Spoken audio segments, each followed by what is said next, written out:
Hi friends, ನೀವು ನೋಡ್ತಾ ಇದ್ದೀರಾ ಇದು ಫಿಲ್ಮಿ ಬೀಟ್ ಕನ್ನಡ. ನಾನು ಶ್ರುತಿ ಪಾಟೀಲ್. ವೈದ್ಯರು ಹೇಳೋ ಪ್ರಕಾರ ಪಾರ್ವತಮ್ಮ ರಾಜ್ಕುಮಾರ್ ಆರೋಗ್ಯ ಸ್ಥಿತಿ ಗಂಭೀರವಾಗಿದೆಯಂತೆ. ಹೌದು, ಡಾಕ್ಟರ್ ರಾಜ್ಕುಮಾರ್ ಪತ್ನಿ ಹಿರಿಯ ನಿರ್ಮಾಪಕಿ ಪಾರ್ವತಮ್ಮ ರಾಜ್ಕುಮಾರ್ ಅವರ ಆರೋಗ್ಯದಲ್ಲಿ ಏರುಪೇರಾಗಿದ್ದು ಸ್ಥಿತಿ ಗಂಭೀರವಾಗಿದೆ ಎಂದು ವೈದ್ಯರು ತಿಳಿಸಿದ್ದಾರೆ.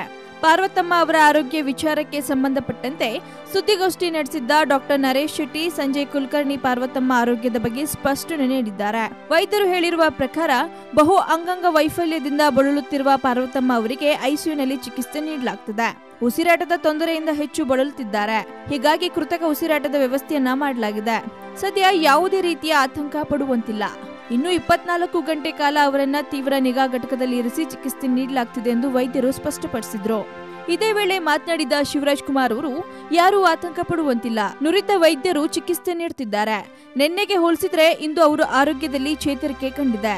ಅಮ್ಮನಿಗೆ ಕೇವಲ ಉಸಿರಾಟದ ತೊಂದರೆ, ಅದು ಸರಿ ಹೋದ್ರೆ ಆರೋಗ್ಯವಾಗಲಿದ್ದಾರೆ ಎಂದು ನಟ ಶಿವರಾಜ್ ಕುಮಾರ್ ತಿಳಿಸಿದ್ದಾರೆ.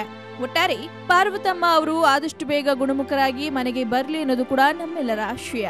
ನಿರಂತರ ಸುದ್ದಿಗಾಗಿ ನೋಡ್ತಾ ಇರಿ ಫಿಲ್ಮಿ ಬೀಟ್ ಕನ್ನಡ. ಹಾಗೆ ವಿಡಿಯೋನ ಲೈಕ್ ಮಾಡಿ, ಶೇರ್ ಮಾಡಿ, ಮಿಸ್ ಮಾಡದೆ ಫಿಲ್ಮಿ ಬೀಟ್ಗೆ ಸಬ್ಸ್ಕ್ರೈಬ್ ಮಾಡಿ.